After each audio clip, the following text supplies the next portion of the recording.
Alors, on a vu passer une info assez folle. OpenAI qui lancerait ChatGPT Agent ce mois-ci, en juillet 2025. Oui, une IA qui pourrait carrément prendre les commandes de l'ordinateur. C'est ça, on explore ça tout de suite. Bienvenue à toutes et à tous. Aujourd'hui, on se penche donc sur ce fameux ChatGPT Agent.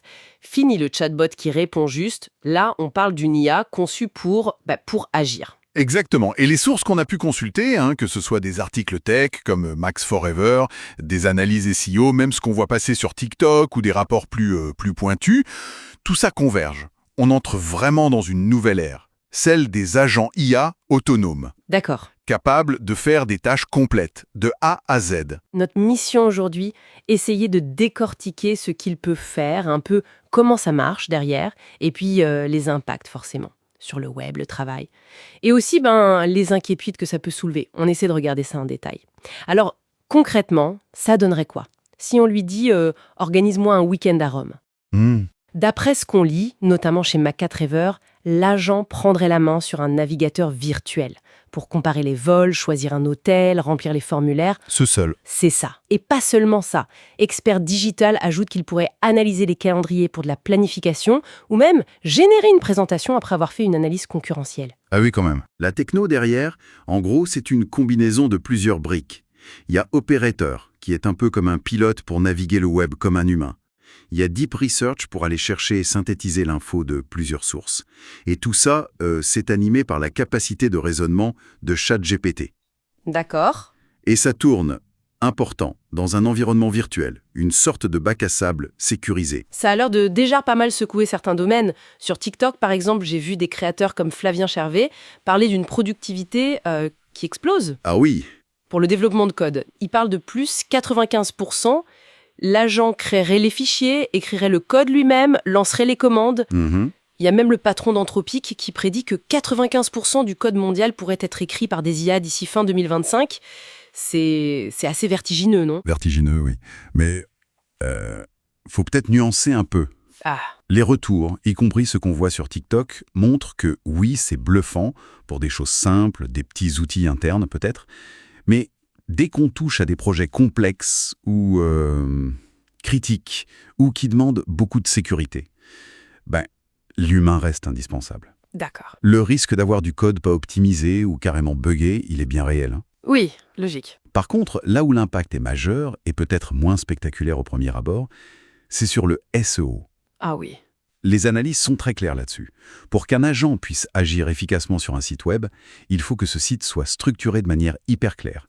Des titres bien définis, des listes, des tableaux. En fait, un site web devient moins une page à lire pour un humain qu'une sorte d'interface pour l'IA. La structure, ça devient vraiment la clé. Je vois. Mais bon, donner les commandes comme ça fait un peu peur aussi, non? Mac Forever rapporte que, dès le lancement, des utilisateurs expriment des craintes. Ben oui. La peur des bugs, ou que l'agent, je cite, mette le bazar sur l'ordinateur.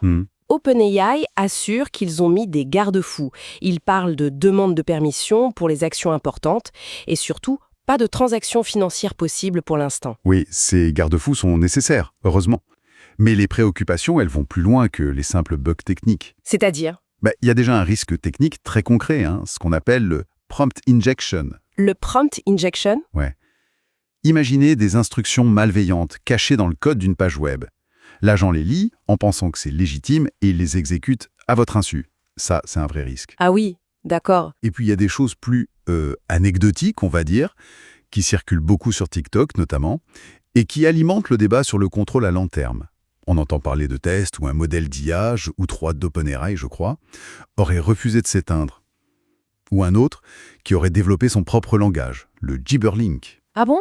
Carrément. Bon, attention, ce sont des choses à prendre avec des pincettes, ça demande confirmation. Mais même si c'est juste des rumeurs, ça souligne les questions éthiques fondamentales. Comment on garantit le contrôle, la transparence, la responsabilité de ces systèmes qui deviennent de plus en plus autonomes? C'est clair. Et puis apparemment, ça ne va pas s'arrêter là. OpenAI a confirmé l'arrivée de GPT-5 pour cet été 2025. Exact. Qui ressort des infos, notamment via expert.digital, c'est la promesse d'une intégration encore plus forte. Texte, images, audio, peut-être même la vidéo. tout serait géré nativement. Mhm. Et surtout, l'IA choisirait elle-même le meilleur outil pour faire ce qu'on lui demande, sans qu'on ait besoin de sélectionner un mode spécifique. L'interaction se voudrait plus fluide, quoi. Plus naturel, oui. Donc, pour résumer un peu tout ça, ChatGPT Agent, c'est vraiment une étape majeure. On passe d'assistants qui répondent à des assistants qui agissent dans notre monde numérique. Tout à fait. Le potentiel pour la productivité, pour de nouveaux usages, il a l'air immense. Absolument. Mais les défis, ils sont tout aussi immenses. Sécuriser ses agents, contre les erreurs, mais aussi contre la malveillance, maintenir le contrôle sur des systèmes de plus en plus autonomes, et puis répondre à toutes ces questions éthiques qu'on a évoquées. Au fond, le vrai enjeu, il est peut-être pas seulement technique, tu vois. Comment on s'assure que ces agents, qui vont apprendre et agir de manière parfois imprévue, qu'ils restent alignés sur ce qu'on veut vraiment, sur nos valeurs? La question de la confiance, elle va être absolument cruciale. Voilà pour cette exploration de ChatGPT Agent. Merci de nous avoir suivis aujourd'hui. Et pour ne rien manquer de nos prochaines analyses, surtout abonnez-vous. On est sur le podcast de Philippe, on vise les 1000 abonnés, alors on compte vraiment sur votre soutien. À très bientôt.